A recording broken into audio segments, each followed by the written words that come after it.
नमस्कार दोस्तों। हमारी लाइफ पे जो भी जब भी होता है, कभी कभी हम मायूस हो जाते हैं कि भगवान ने ऐसा मेरे साथ ही क्यों किया। होता है ना, आपके साथ भी होता होगा, मेरे साथ भी होता है।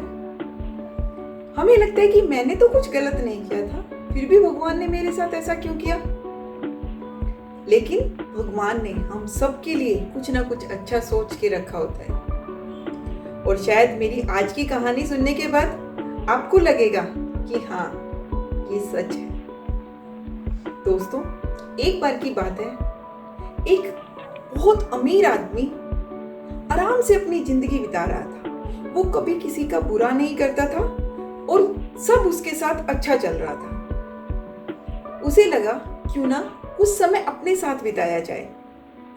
उसने एक बड़ी बोट खरीदी और समुद्र में अपने साथ अकेले टाइम बिताने के लिए वो निकल पड़ा। 2 दिन के सफर के बाद अचानक से रात को तूफान आया और उसकी बोट समुद्र में डूब गई। किस्मत से उसे तैरना आता था और वो तैरते हुए एक टापू पर जा पहुंचा। उस टापू पे कोई इंसान नहीं थे। उसने 1 दिन 2 दिन मदद के लिए चारों तरफ बहुत कोशिश की, बट उसे कहीं से कोई मदद नहीं मिली। वो मायूस हो गया। वहीं पे वो पेड़ पत्ते फल ये सब खाकर अपनी जिंदगी बिताने लगा। उसे लगा शायद अब यही उसकी किस्मत है। उसे भगवान पे बहुत गुस्सा आया कि भगवान, मैंने तो कभी किसी का बुरा नहीं किया, फिर मेरे साथ ऐसा क्यों हुआ। वो बहुत दुखी हुआ, बट फिर उसने अपने आप को समेट कर सोचा कि नहीं, अब जब लाइफ यहीं बितानी है तो चलो अपने लिए एक झोपड़ी बनाते हैं। उसने लकड़ी, घास फूस, तिनके सब इकट्ठे किए और बड़ी ही मेहनत से पूरा दिन लगाकर अपने लिए एक छोटी सी झोपड़ी बनाई। उसे कुछ अच्छा लगा और वो उस झोपड़ी में रहने लगा। अभी उसे रहते हुए 2 ही दिन हुए थे कि अचानक से एक दिन रात को तेज तूफान आया और उसकी झोपड़ी पर बिजली गिर गई। बिजली गिरने की वजह से उसकी झोपड़ी पूरी तरीके से जल गई, लेकिन उसकी किस्मत अच्छी थी और वो बच गया। झोपड़ी को जलते हुए देखकर उसे बहुत बहुत ज्यादा मायूसी हुई।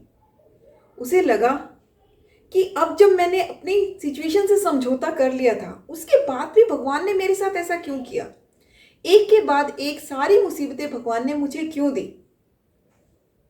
वो वहीं बैठकर रोने लगा। कुछ समय बाद उसने देखा सामने से एक बोट उसकी तरफ आ रही थी। उसकी आंखों में चमक आ गई। उसे लगा शायद कोई उसकी मदद के लिए आया होगा। थोड़ी देर बाद वो बोट उसके पास आई। बोट से 2 आदमी बाहर निकले और उन्होंने उसे बताया कि हम लाइफ गार्ड्स हैं। हमें दूर से यहाँ पे आग जलते हुए दिखी। आग की लपटें जब हमें दूर से दिखी तो हमें लगा कि शायद कोई वहाँ मुसीबत में होगा, हमें उसे बचाना चाहिए। ये सुनकर उस आदमी की आंखों में आंसू आ गए। उसे समझ आ गया कि जिस भगवान को मैं अभी कोस रहा था कि तूने मेरी झोपड़ी भी जला दी, ये उसी भगवान का करिश्मा है कि उसने मेरी झोपड़ी सिर्फ इसलिए जलाई थी ताकि वो मुझे इस मुसीबत से बाहर निकाल सके। दोस्तों, भगवान कभी कभी छोटी छोटी मुसीबतें हमारी लाइफ में इसलिए देते हैं कि उसके बाद वो हमें कुछ बड़ा, कुछ बड़ी खुशी दे सकें।